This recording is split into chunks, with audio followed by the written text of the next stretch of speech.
BRVO क्या है जानेंगे इस वीडियो में। What is BRVO? BRVO is branch retinal vein occlusion। तो बेसिकली हमारे आंख के पर्दे में रेटिना में जो मेजर 4 वेसल्स हैं जो उसको ब्लड वेसल सप्लाई करती हैं, जो मेजर 4 वेन्यूल ट्रिब्यूटरीज हैं, उनमें से एक ब्लॉक हो जाती है और ब्लॉकेज की वजह से उसमें से लीकेज शुरू हो जाती है, जिसकी वजह से और समस्याएं पैदा होती हैं। Causes of BRVO। BRVO के कॉजेस मेनली शारीरिक बीमारियां हैं, diabetes, hypertension, coronary artery disease के जो पेशेंट्स हैं या फिर जिन पेशेंट्स में कोलेस्ट्रॉल लेवल्स बहुत ज्यादा हैं, उनकी खून की आंतड़ियों में कोलेस्ट्रॉल जमा होकर खून के बहाव को रोकते हैं।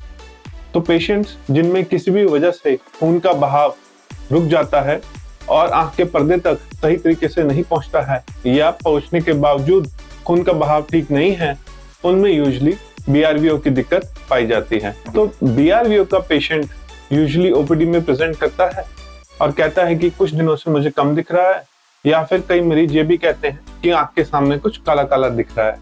हिस्ट्री लेने पर पता चलता है कि मरीज कुछ पहले से कोई शारीरिक बीमारियां हैं जिनका मैं ऑलरेडी मेंशन कर चुका हूं। मरीज का पहले स्लिट लैम्प पे 90D से फंडस एग्जामिनेशन किया जाता है, जिस पे डॉक्टर को ब्लॉकेज वेसल्स की दिखाई देती है और उसके साथ हेमरेजेस, कुछ कॉटन वूल स्पॉट्स या कुछ मैकुलर एडिमा जैसी पिक्चर भी दिखाई देती है। मैकुलर एडिमा को कंफर्म करने के लिए जो चीफ इन्वेस्टिगेशन है उसे हम OCT कहते हैं, ऑप्टिकल कोहेरेंस टोमोग्राफी।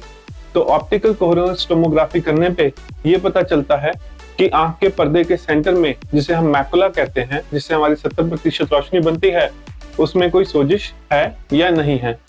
दूसरी इन्वेस्टिगेशन जो की जा सकती है उसे फंडस फ्लोरोसिन एंजियोग्राफी कहते हैं और उसमें जो लीकेज का पैटर्न है वो खून की नालियों से देखने पे पता चलता है। तो क्योंकि BRVO एक ऑकुलर प्रॉब्लम है जिसके सिस्टमिक कॉजेज हैं, तो इसमें आंख के और शरीर की दोनों की जांचों की जरूरत पड़ेगी।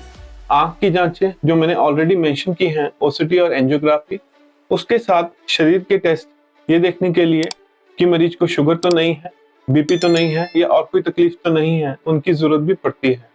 तो namely CBC with ESR, HbA1c, lipid profile, kidney function test, fasting blood sugar, echocardiography और कैरोटिड डॉपलर जैसे टेस्ट की जरूरत पड़ती है ये डायग्नोस करने के लिए कि पेशेंट के कोलेस्ट्रॉल लेवल्स और या बाकी जो चीजें हैं बाकी सब नॉर्मल है या नहीं है।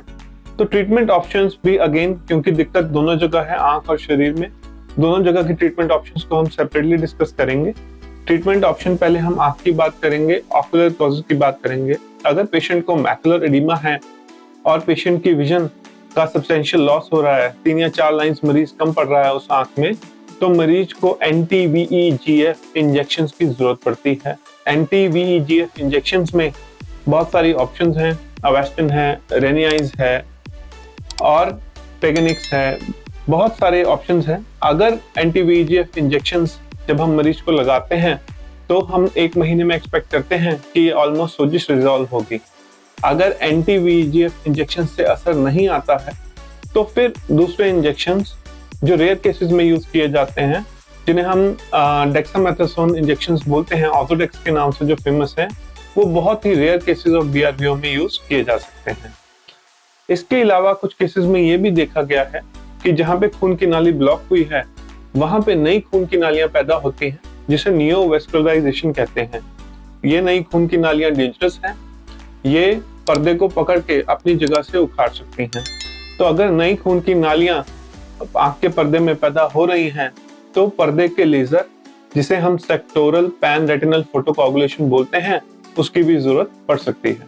सिस्टमिक मेडिकेशंस में अगर आपकी लिपिड प्रोफाइल डिरेंज्ड आती है, कोलेस्ट्रॉल के लेवल्स बड़े आते हैं, तो मोस्ट लाइकली आपके फिजिशियन ब्लड थिनर्स रिकमेंड करेंगे।